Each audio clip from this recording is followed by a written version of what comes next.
बीमारी को ख़त्म करने का एक असूल। आज की वीडियो में हम आपको बताएंगे कि लोग आजकल बीमार क्यों हो रहे हैं और बीमारी का इलाज हॉस्पिटल के अलावा, रूहानी चीज़ों के अलावा तीसरा कौन सा काम है।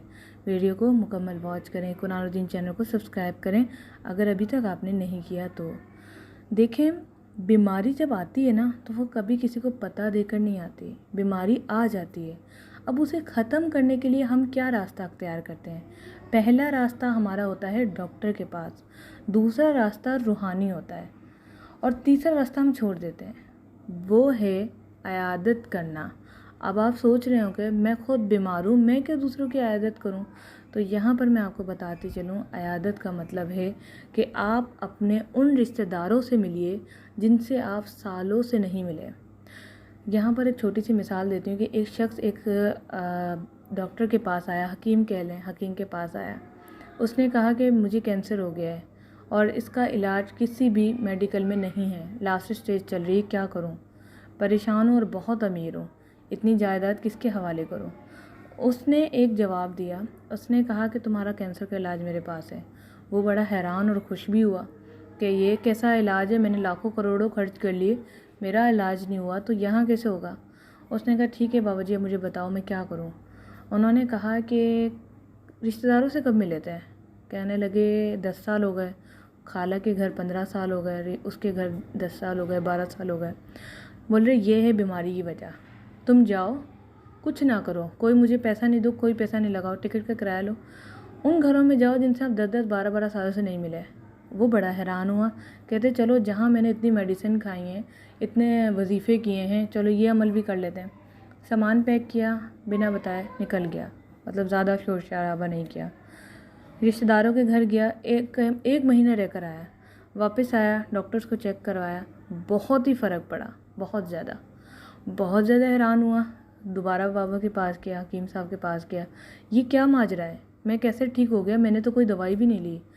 फिर उन्होंने इसकी डिटेल्स बताई। ये तीसरा काम है जो मैं आपको बताने लगी हूँ। उन्होंने कहा कि जब तुम रिश्तेदारों के पास गए तुमने क्या किया। उसने कहा एक शख्स के पास चारपाई नहीं थी, मैंने उसे चारपाई ले दी। एक औरत के कपड़े बहुत फटे थे, वो मेरी अम्मी की खाला थी, बहुत बीमार थी, मैंने उनको दवाई दिला दी। एक अम्मी की कज़न थी, उसके कपड़े ठीक नहीं थे, मैंने कपड़े दिला दिए। इस तरह करके मेरे पास तो अल्लाह ताला का दिया हुआ बहुत ज़्यादा है, मैंने थोड़ा थोड़ा करके उनकी मदद कर दी।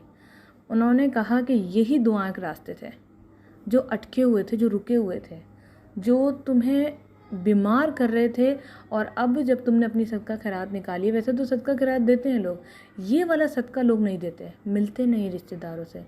जो शख्स अपने रिश्तेदारों से मिलता है उसकी आधे से ज़्यादा 80% बीमारी ठीक हो जाती है।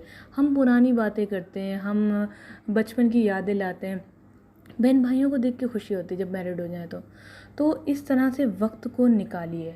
आप बहुत कमा लेंगे, आप अकेले बैठ के बहुत कमा लेंगे, बहुत खा लेंगे, ब्रांड पहन लेंगे, लेकिन इन खुशियों से महरूम होकर मरेंगे जो बहन भाइयों और रिश्तेदारों के साथ बैठकर होती हैं।